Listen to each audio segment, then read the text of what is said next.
What's up, everybody? Hope you're doing well today. Trying to,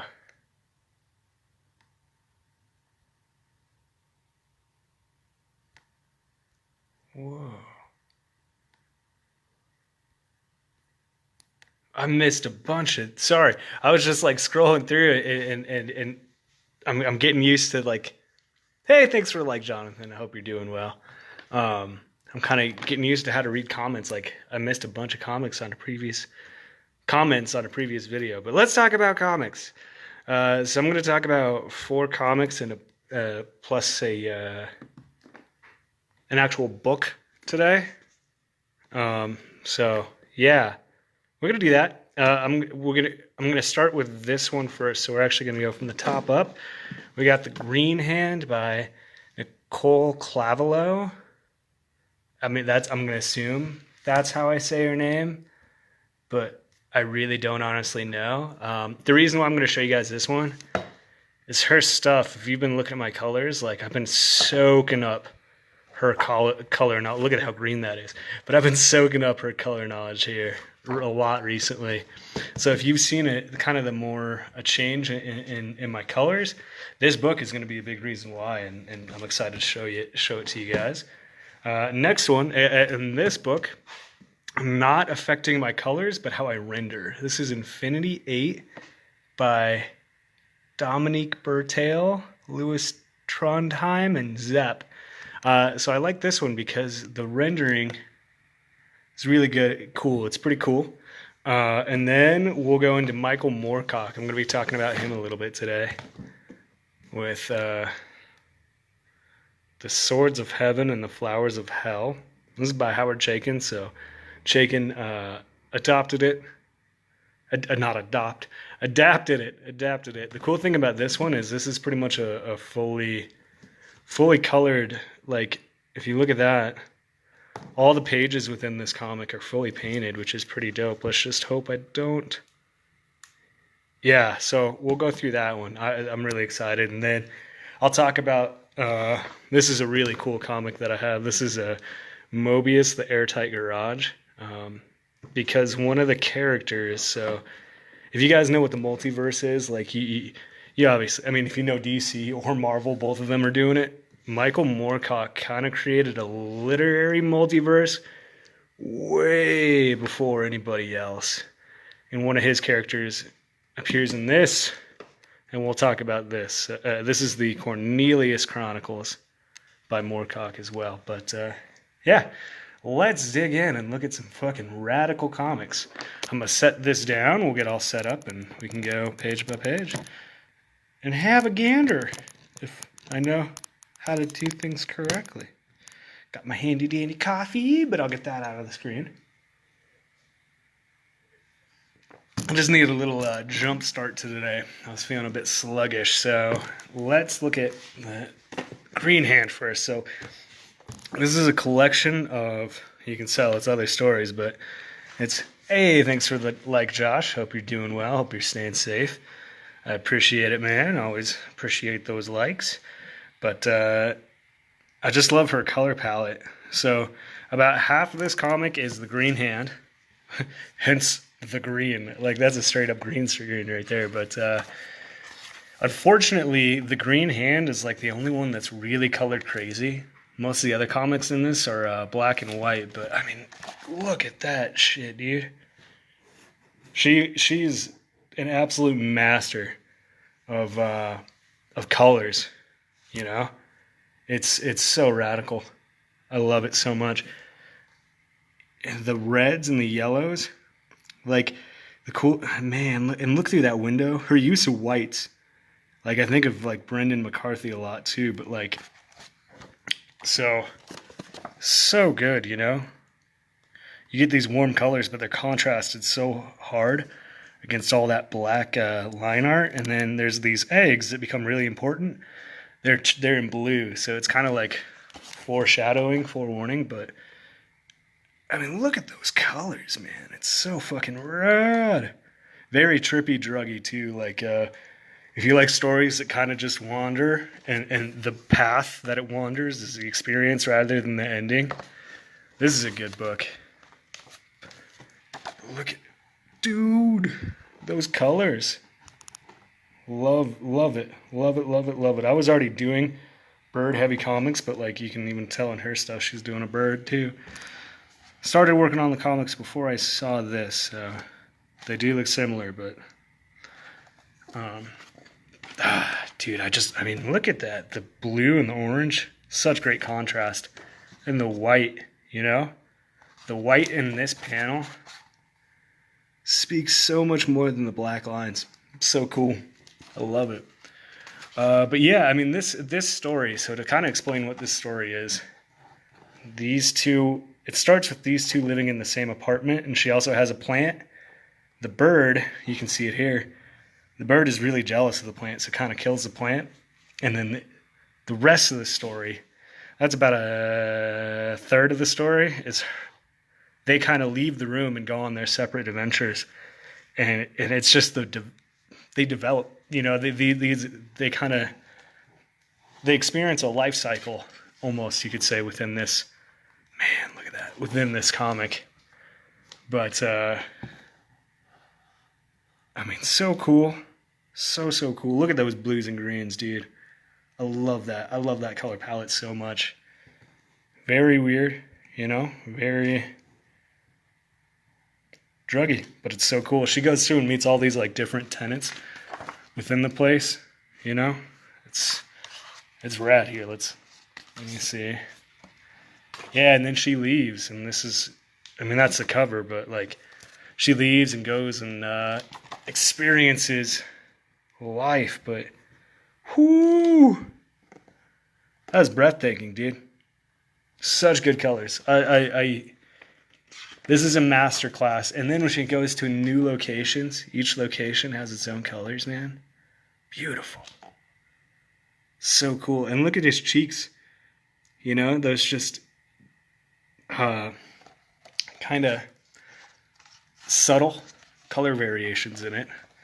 Then you go inside, you get a new color palette. So cool. So cool. But yeah, this is more a story about like life and the progression and how we change than anything else, told through like surreal landscapes. Like, check these people.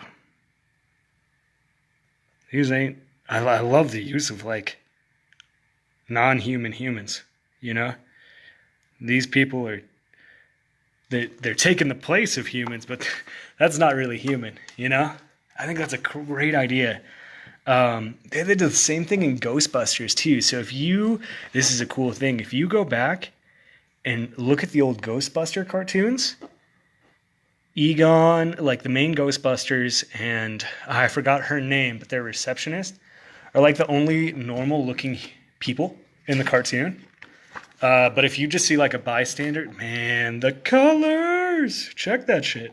The bystanders are weird. They look almost more disturbing than the ghosts. So if you get a chance, check that out. It's pretty cool. But like her people remind me a lot of what you see in that. But man, it's rad. So she goes on a path of like her. Ooh, I cannot understate these stories, you know?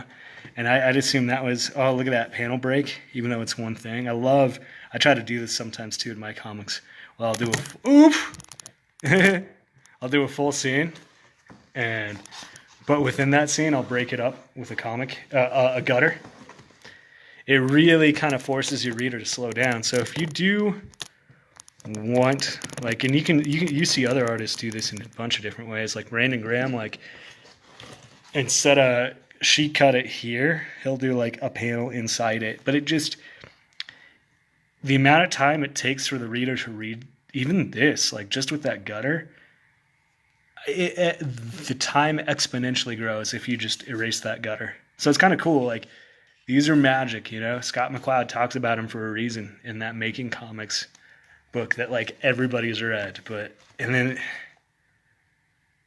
such rad work, man. So yeah, she goes through this building. It's a journey for sure. So dope. Oh, here. There's, yeah. Um, Not for kids, obviously, because certain things keep popping up. But yeah, and now, so the first half is her finding herself, going on this adventure and finding herself. The second half is about this bird who started off as a major dickhead. And the second half is about his adventure, and then they meet up at the end. Wicked shit, though, dude. Like this was her stuff's. This was printed in heavy metal. Like she was during like the 70s. I want to say. Let's see. I think I'm going to be right and say it was done during the 70s. Not 78. 78. Yeah, and it was published in heavy metal or metal hurlant. The pinks, the purples. I love how she makes the pinks and purples work, and then she makes the yellows and the greens work too. Like you can tell that's how she kind of separates that, and it's a wicked idea. Like the blues and pinks work, and then the yellows and the greens work with each other, and then purple is kind of just like the dark shadow, you know. It's kind of the background stuff. So I think that's really cool. But dude, it's just stunning stuff. If you're interested in colors and cool shit, dude. Here, but I'll show you. So that's the green hand. But let me show you the other comics that are included in it and kind of what I mean by like, man, I wish they had a collection of more of her colored stuff. I don't know if she did. Maybe the green hand. So maybe this comic was the only comic that she did with this crazy color. Oh, but it's so rad. But yeah, here's some of the other work. Now, again, not to knock this, because this is unique and super awesome. I keep hitting it, my bad, guys. It's unique and super awesome in its own way. But it's just not that color blast that we had. And then she did, so a lot of her work in heavy metal, I have a few of her strips from heavy metal. It's in black and white. But her black and white stuff, man, is something. It's something to behold on its own. But when you get her, ooh, I like that. What the fuck? I haven't read this one. I've read The Green Hand, but I haven't read this one per se. But I mean, it's magical. It's light, like adult light magical stuff, man. It's not too heavy. Like you just like this guy, you leave with a sense of like weightlessness. She did some rad shit. Like she was definitely never an artist to get caught in one style, you know. She was definitely trying new things with every comic she did. Look at that dog, man. That's fucking rad. So yeah, that's her. I mean, that's a very inappropriate story, but yeah, check this out if you're interested in what you saw in it. It's Green Hand. Next one, this is Infinity 8. It looks a little cheesecake. It is a little bit cheesecake. Like, it's not as fan servicey as like most anime, unfortunately. But I mean, it's a scantily clad woman. But this next one's Infinity 8. I think this is a rad fucking comic. There's a couple volumes. So this is a cruise liner through space. She works on it, but like the cool thing is it's kind of like a Galaxy Quest. So the engine you get like 8 minutes. The engine can make it so you have an 8-minute time span that you can redo and do over. And it's all about her the story is about her trying to find a connection. But I mean, look at that. The art is fantastic. The story is really cool too. And like boom, look at this dude. Each volume has where like the 8 minutes, because she goes out and does a spacewalk for 8 minutes, and each volume is kind of based on that spacewalk, like what's in the surroundings. But again, not for kids at all. But it is badass. Like she don't take shit from nobody. She's a badass motherfucker. But the art is so good, and I just really love how it's rendered too. Like I had no idea what the story was, but I just bought it for the art initially. I mean, she did that. She just wrecked everybody. But it's a cool story. It's a very cool story.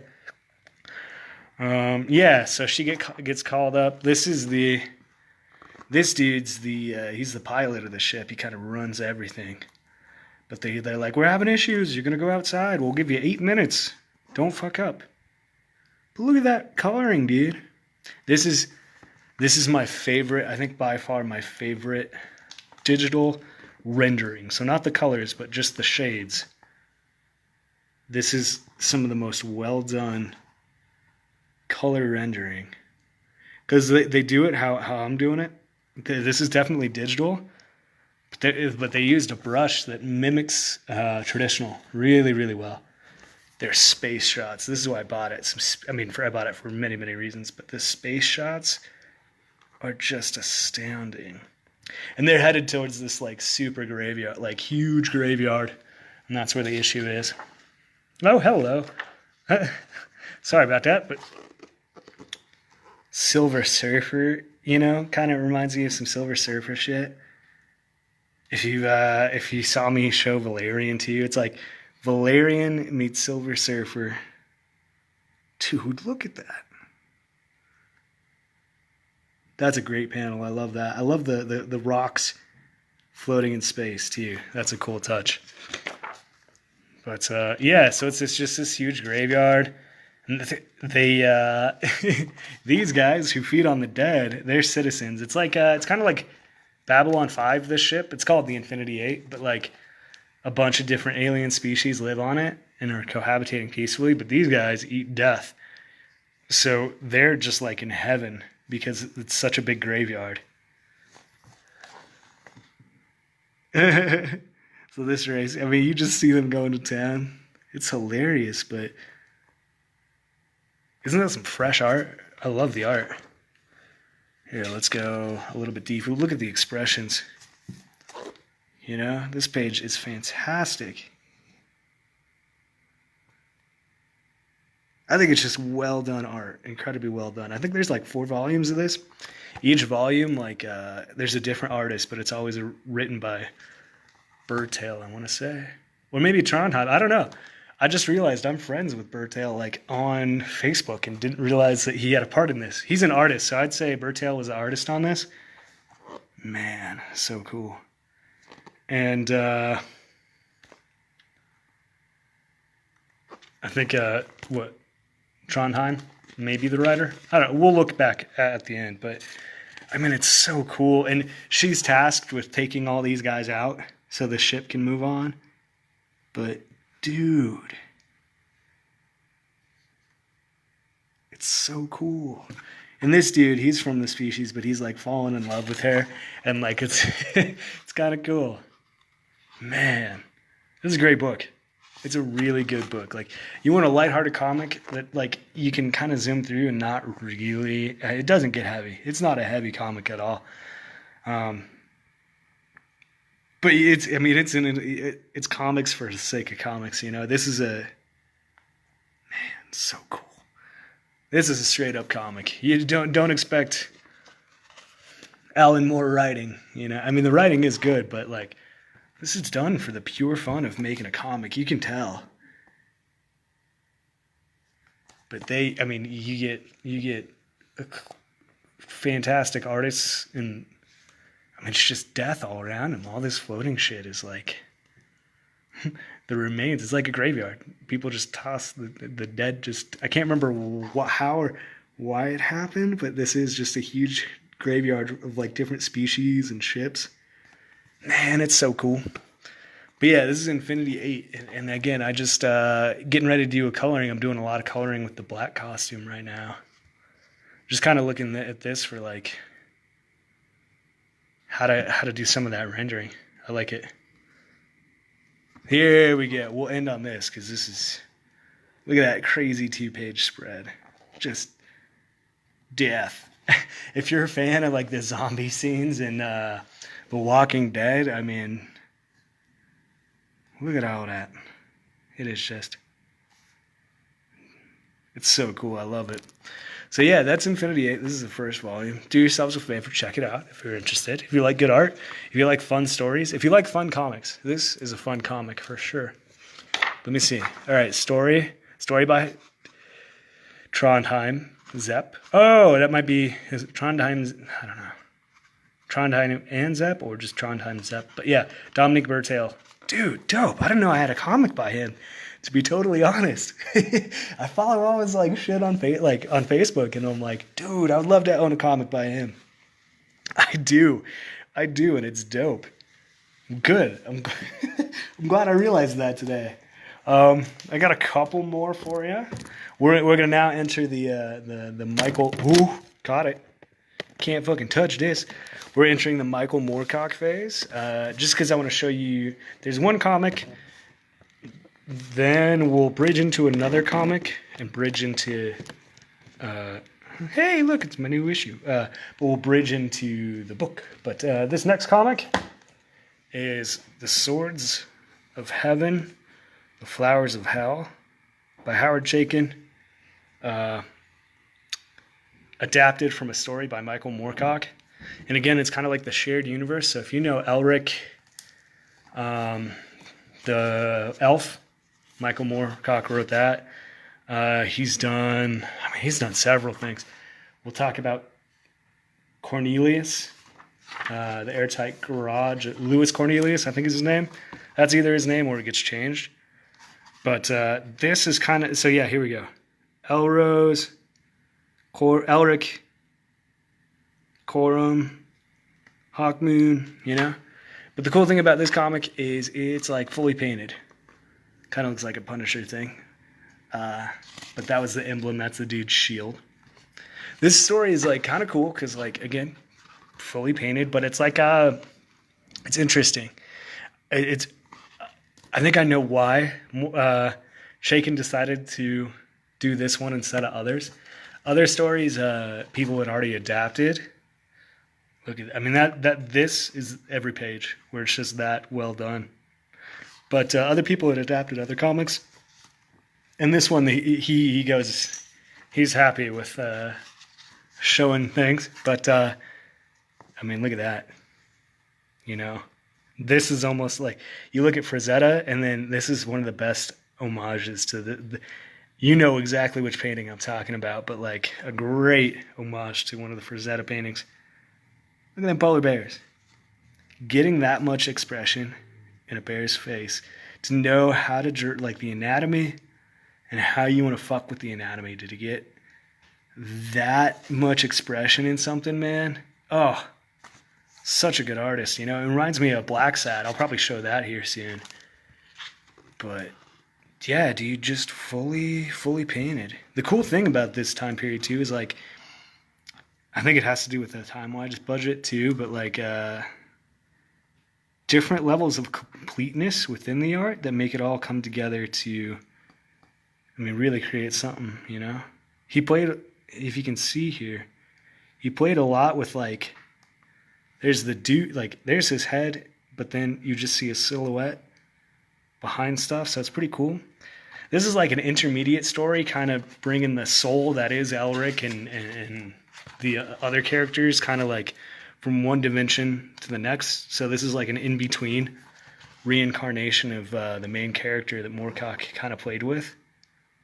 But I mean, it's cool. You don't see this fully painted much.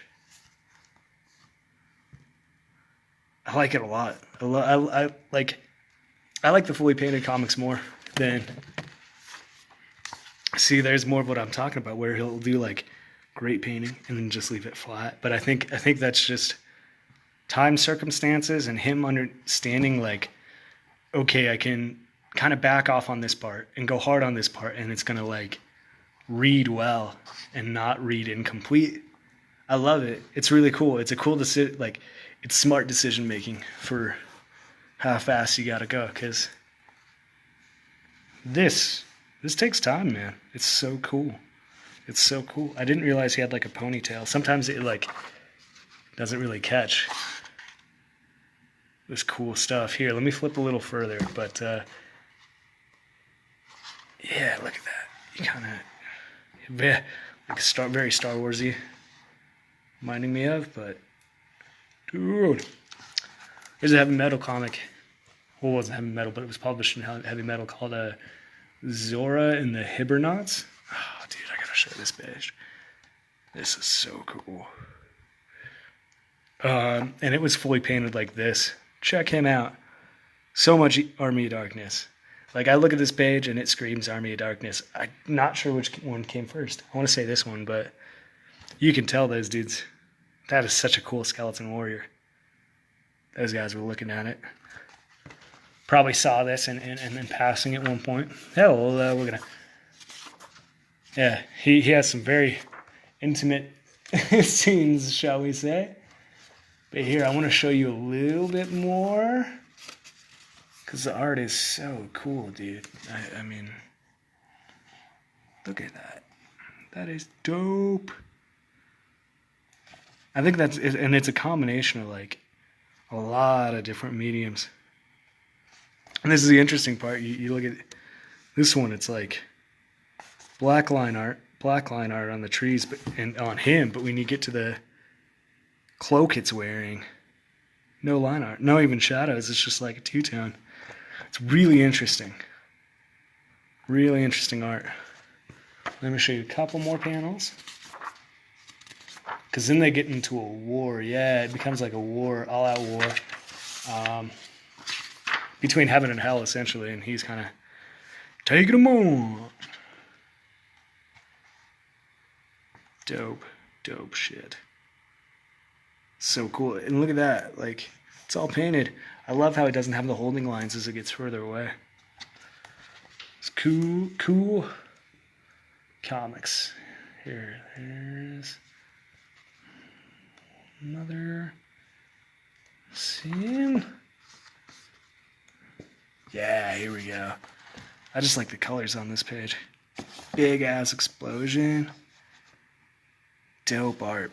The layouts are so unique too. Like, it's definitely like every single thing on this is essentially a two-page spread. Like, you can't really look through much of this comic and be like, okay, that's a single page. You can't read any of this as a single page. It's all meant to be a two-page spread across, and it's so dope.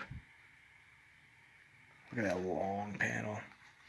But yeah, so this is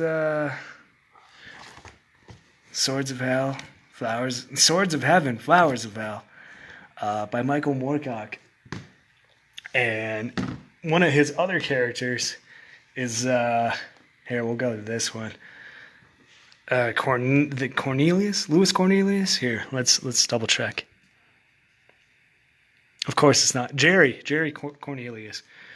But we'll read the back because it can describe it. He's a superhero, ex-clergyman, ex-politician, physicist, spy, card-carrying satyr on a rampage through the welts and crevices of time. An antic, vibra-gun-toting womanizer of the highest order. That's pretty much it.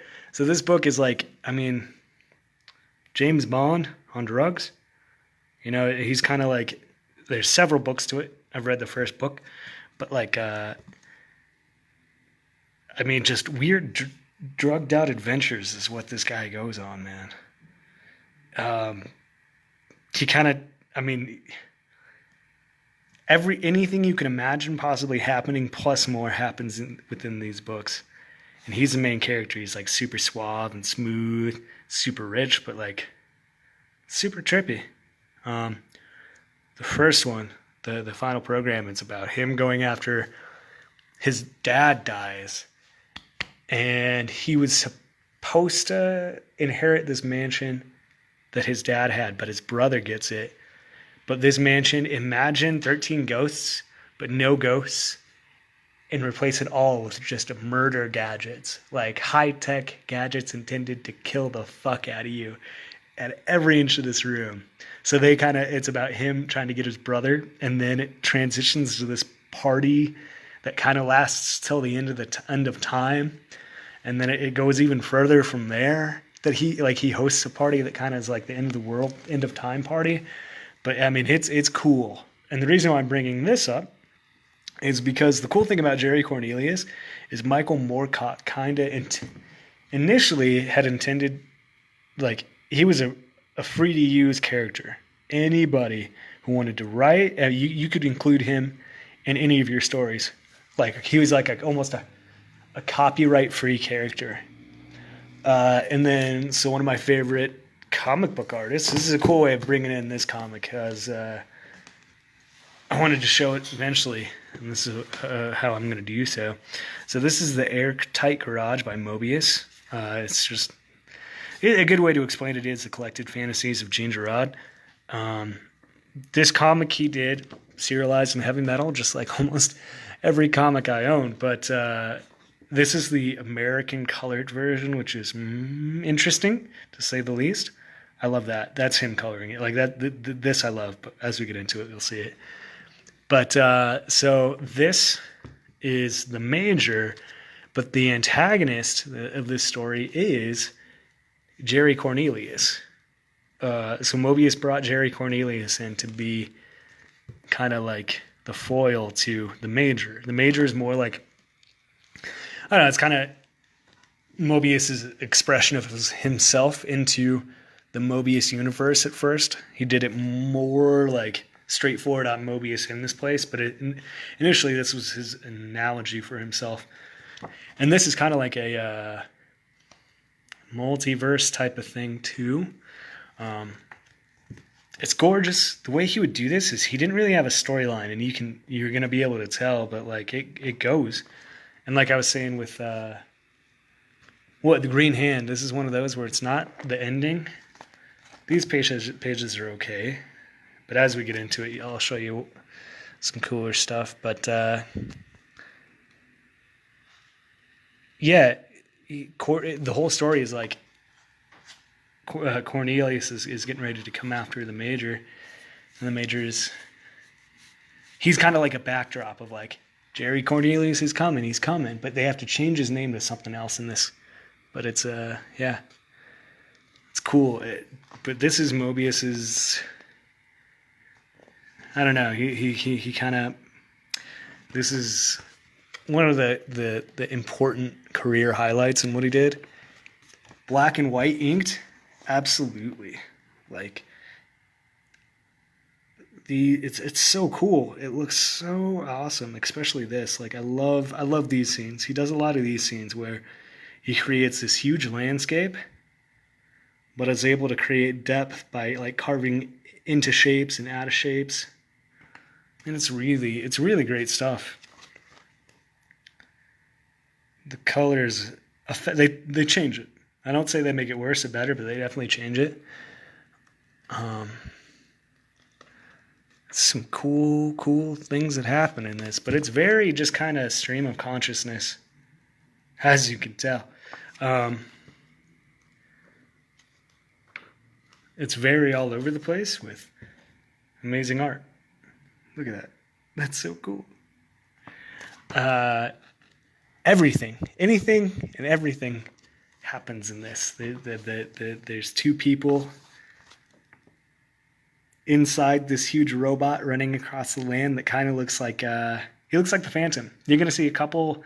You might see a little bit of Superman or Batman in here, but he's like the Phantom, the purple Phantom, the one that Billy Zane was in, but also had the dude who did Aeon Flux also did an animated Phantom show, but definitely an analogy of him. Yeah, I mean the color makes it interesting, but when you see it with the line art, like his line art made the contrast of these pages absolutely incredible. Here's what I think is Batman, kind of. It's a ripoff on Batman. His view of Batman. But yeah, you just kind of lose some of the contrast that he created with his so good. With his pen and ink. Like I've seen this page black and white many times. It's amazing. Not that this isn't amazing either.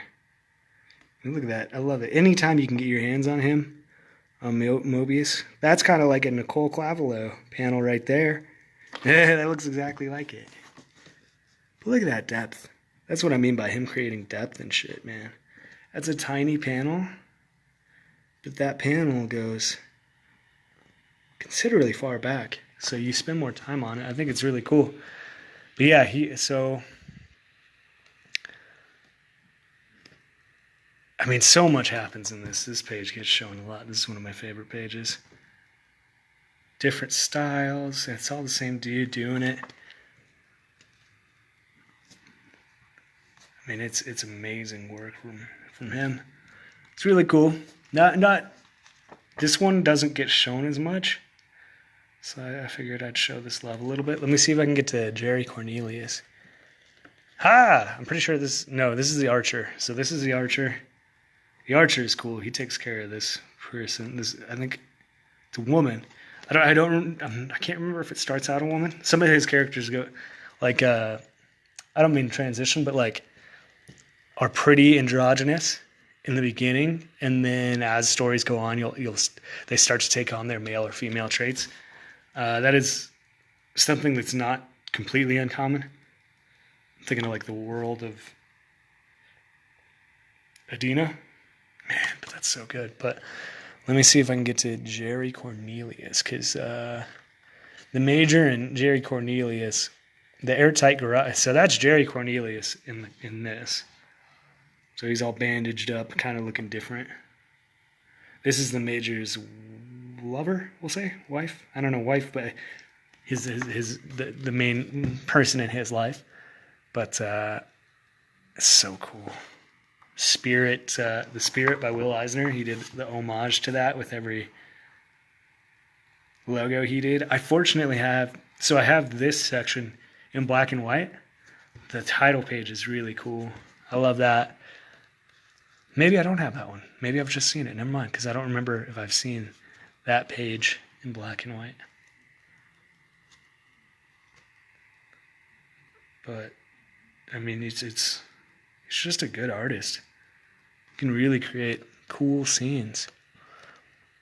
But yeah, Jerry Cornelius finally shows up towards the end, and because the airtight garage is kind of falling apart, and it's like a multiverse, and the whole thing is just kind of imploding on its. Man, look at the shadows in that, imploding on itself, and it's up to the Major and Cornelius to kind of restart it. It's a super dope comic. If you can find it, don't pay stupid prices for it. Don't ever pay stupid prices for comics. I've done it in the past. Don't do it anymore. This one I tried. I mean, it was a little bit above cover price when I bought it, but much less expensive than you usually see this going for, so I kind of lucked out. But yeah, this was one of Mobius's masterpieces, but it was mostly just a stream of consciousness where he would just literally write 8 pages at a time and did not care or did not know where it was going to go. He just wanted to visually explore this place that he was creating, and it turns out really well. It's this page. So it's this one that I have in heavy metal because it's really wide open spaces. That's cool. Check that one out. Man. That's fresh. So yeah, it's just these 2 pages that are in one of my issues of heavy metal that I have. This one and this one. And then it's kind of open. I wish I could have gotten to see shit like that. That is so cool. But yeah, that's pretty much it. So again, that was Mobius 3, The Airtight Garage. Showed you Michael Moorcock's Cornelius Chronicles. We did Infinity 8 by Dominique Bertail, who's Trondheim Zepp. And then the first one was Green Hand and Other Stories by Nicole Clavelo. So yeah, hopefully you enjoyed them. I like them. I think they're awesome comics. Oh, we also had Swords of Heaven, Flowers of Hell. You guys have a wicked day. I'll see you guys later, and bye-bye now.